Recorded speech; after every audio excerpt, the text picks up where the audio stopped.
दोस्तों आज हम लोग बात करेंगे अप्रैल महीने के पहले आईपीओ के बारे में, जो 9 से 13 अप्रैल के बीच में ओपन होने वाला है। जी हाँ दोस्तों, हम लोग बात करने वाले हैं ओम पावर ट्रांसमिशन आईपीओ के बारे में।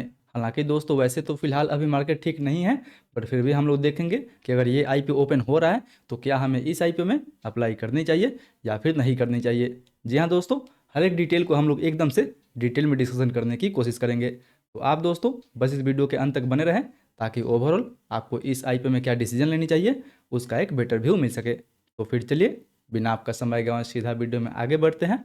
और दोस्तों हमेशा की तरह सबसे पहले हम लोग बात कर लेते हैं इस कंपनी के बिजनेस के बारे में कि आखिर ये कंपनी काम क्या करती है, कंपनी का मेन रेवेन्यू सोर्स क्या है। तो दोस्तों अगर बात करें इस कंपनी के बारे में, तो ये एक पावर सेक्टर की ईपीसी कंपनी है, जिसका मेन काम पावर इंफ्रा को डेवलप करना एंड उसको मैनेज करना है। जी हाँ दोस्तों, अगर कंपनी के कोर बिजनेस के बारे में बात करें तो ये कंपनी हाई वोल्टेज और even extra high voltage transmission line, sub station और इवन अंडरग्राउंड केबलिंग का जो प्रोजेक्ट है वो दोस्तों एग्जीक्यूट करती है। वही नहीं, ये कंपनी अपने क्लाइंट को एंड टू एंड सर्विस भी प्रोवाइड करती है। मतलब कि ये कंपनी प्रोजेक्ट की design, material supply, engineering, even installation and testing के बाद इवन कमीशनिंग एंड दोस्तों मेंटेनेंस का जो काम है ये कंपनी खुद से करती है। हालांकि वैसे अगर आप कंपनी का अभी तक का रीच देखते हैं तो कंपनी की जो दोस्तों ग्लोबल रीच है वो आपको काफ़ी कम देखने को मिलेगा। जी हाँ, अगर बात करें दोस्तों कंपनी के रीच के बारे में, तो इंडिया में ही जो कंपनी का जो रीच है वो केवल और केवल आपको गुजरात में ही अभी के लिए देखने को मिलेगा। हालांकि अभी रिसेंटली गुजरात के बाहर ही ये कंपनी एक दो और स्टेट में काम करना शुरू की है, बट बेसिकली दोस्तों अभी देखा जाए तो पूरा का पूरा अभी जो कंपनी का जो बिजनेस है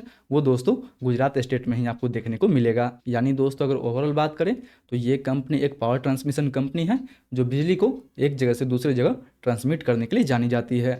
वहीं अगर बिजनेस के तुलना में अगर बात करें कंपनी के फंडामेंटल के बारे में, तो नो डाउट दोस्तों कंपनी का फंडामेंटल आपको ईयर ऑन ईयर बेसिस पे and even quarter on quarter basis पे आपको काफ़ी अच्छा देखने को मिल जाएगा।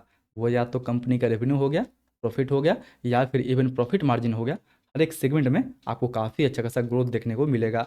पिछले 3 सालों के हिसाब से देखा जाए तो पिछले 3 सालों में इसके रेवेन्यू में लगभग 52% CAGR से ग्रोथ आपको देखने को मिला हुआ है। जबकि दोस्तों अगर प्रॉफिट के बारे में बात करें तो प्रॉफिट में पिछले 3 सालों में वही लगभग 88% CAGR से ग्रोथ आपको देखने को मिल जाएगा। बट दोस्तों पिछले 1 सालों में यानी FY24 से FY25 के बीच में देखा जाए तो पिछले 1 सालों में इसका जो प्रॉफिट है वो लगभग 3 गुना बढ़ा हुआ है। एंड वही नहीं, फिलहाल FY26 के थर्ड क्वार्टर तक का डाटा देखते हैं तो थर्ड क्वार्टर तक ये जो कंपनी है ऑलरेडी 23 करोड़ के आसपास तक प्रॉफिट जनरेट कर चुकी है। यानी उम्मीद है कि दोस्तों इस साल का भी जो प्रॉफिट होने वाला है वो आगे काफ़ी आपको अच्छा देखने को मिल जाएगा। यानी ओवरऑल अगर दोस्तों फंडामेंटल वाइज देखा जाए तो फंडामेंटल वाइज तो ये कंपनी आपको काफ़ी बेटर लग सकती है। क्योंकि अगर कंपनी का ROE भी देखा जाए तो ROE भी लगभग कंपनी का 24% के आसपास देखने को मिलेगा।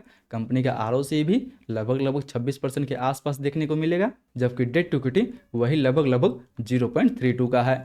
यानी दोस्तों ओवरऑल कंपनी के जो फंडामेंटल है वो तो काफ़ी बेटर है।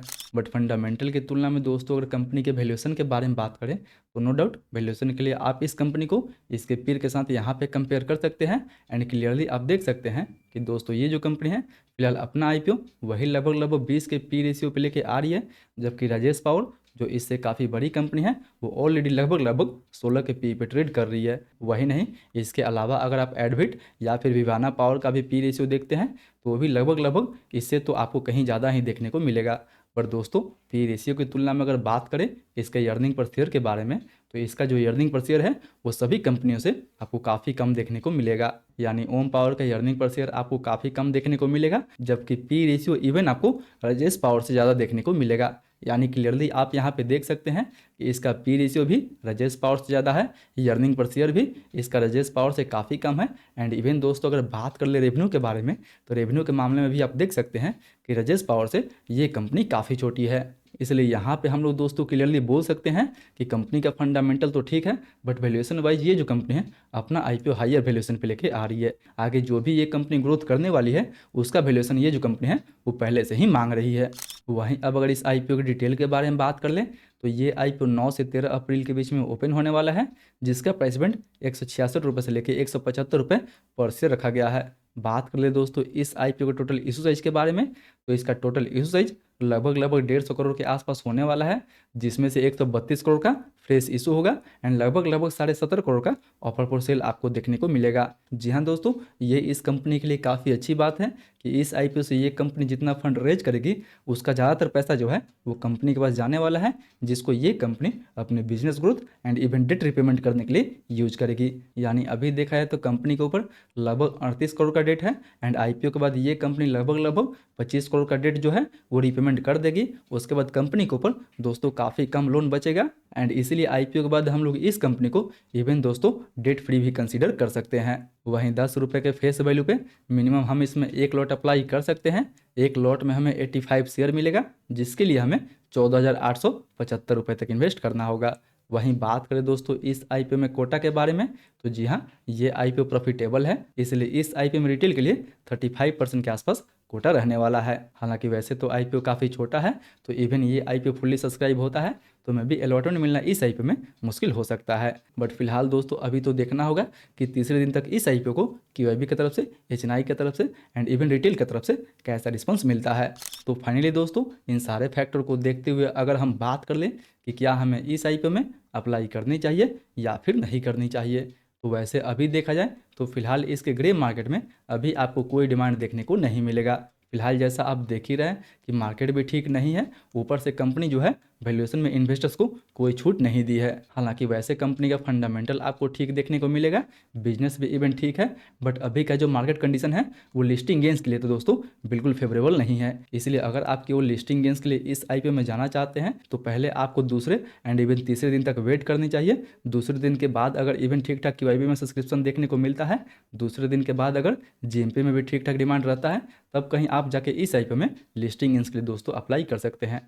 फिलहाल वैसे देखा है दोस्तों तो अभी फिलहाल ग्रे मार्केट में इसका कोई डिमांड नहीं है, बट अगर दूसरे दिन तक ग्रे मार्केट में 15% से ऊपर डिमांड रहता है तो हम इस आईपीओ को लिस्टिंग गेंस के लिए कंसीडर कर सकते हैं। अदरवाइज दोस्तों फिलहाल जो लोग इस आईपीओ में रिस्क लेना नहीं चाहते हैं, बिल्कुल उन्हें लिस्टिंग गेंस के लिए इस आईपीओ को अवॉइड करनी चाहिए। जबकि वहीं अगर बात कर ले कि जो लोग इस आईपीओ में लॉन्ग टर्म के लिए इन्वेस्ट करना चाहते हैं, क्या वो इस आईपीओ में लॉन्ग टर्म के लिए जा सकते हैं या फिर नहीं जा सकते हैं, तो दोस्तों सबसे पहले मैं आपको बता दूं कि ये जो कंपनी है वो काफ़ी छोटी कंपनी है।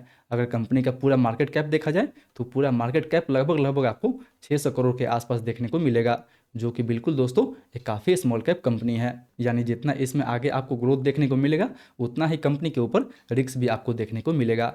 हालांकि वैसे बात करें तो मार्केट कैप इसका लगभग 600 करोड़ के आसपास है, जबकि कंपनी के पास लगभग 776 करोड़ का रोबस्ट ऑर्डर बुक भी आपको देखने को मिल जाएगा। यानी इसका जो दोस्तों ऑर्डर बुक है वो कंपनी के मार्केट कैप से भी आपको बेटर देखने को मिलेगा एंड इसीलिए फिलहाल दोस्तों ये जो कंपनी है इतना वैल्यूएशन मांग रही है, क्योंकि कंपनी इवन फंडामेंटल वाइज भी ठीक ठाक आपको देखने को मिल जाएगी।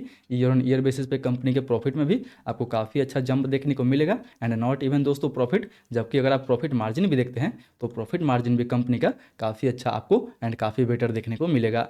इसलिए जो लोग इस आईपीओ में रिस्क लेना चाहते हैं लॉन्ग टर्म के लिए, वो बिल्कुल इस आईपीओ में लॉन्ग टर्म के लिए जा सकते हैं। बट हाँ दोस्तों, अगर आप लिस्टिंग गेंस के लिए जाना चाहते हैं तो दूसरे दिन तक इसके ग्रे मार्केट में अगर 15% के आसपास तक डिमांड आता है तब आपको इस आईपीओ में लिस्टिंग गेंस के लिए जानी चाहिए। अदरवाइज जो लोग इस आईपीओ में लॉन्ग टर्म के लिए जाना चाहते हैं बिल्कुल इस आईपीओ में एक छोटा बहुत रिस्क ले सकते हैं, क्योंकि दोस्तों ये कंपनी भी काफ़ी छोटी है, इसलिए इस आईपीओ में उतना ही आपको रिस्क भी देखने को मिलेगा जितना आप इसमें रिवार्ड देख रहे हैं। तो ये पूरा डिसीजन आपके ऊपर डिपेंड करता है कि आप इस आईपीओ में रिस्क लेना चाहते हैं या फिर नहीं लेना चाहते हैं। बाकी बात दोस्तों ये तो था मेरा पूरा व्यू इस आईपीओ को लेकर। आप जो भी डिसीजन ले अपना रिस्क एंड अपना एनालिसिस लगाने के बाद ही ले। आई होप वीडियो आपको काफ़ी पसंद आया होगा। आप हमें कमेंट करके बताएं कि आप इस आईपीओ में अप्लाई करने वाले हैं या फिर नहीं करने वाले हैं। बाकी बात दोस्तों आज के लिए बस इतना ही। फिलहाल हम लोग ऑलरेडी एलजी आईपीओ पे बात कर चुके हैं कि एलजी के शेयर में आपको इतना ज़्यादा गिरावट क्यों देखने को मिला हुआ है। अगर आपने अभी तक उस वीडियो को नहीं देखे हैं तो ऊपर वाले इस वीडियो को टैप करके देख सकते हैं कि एलजी के शेयर में आगे आपको क्या करनी चाहिए।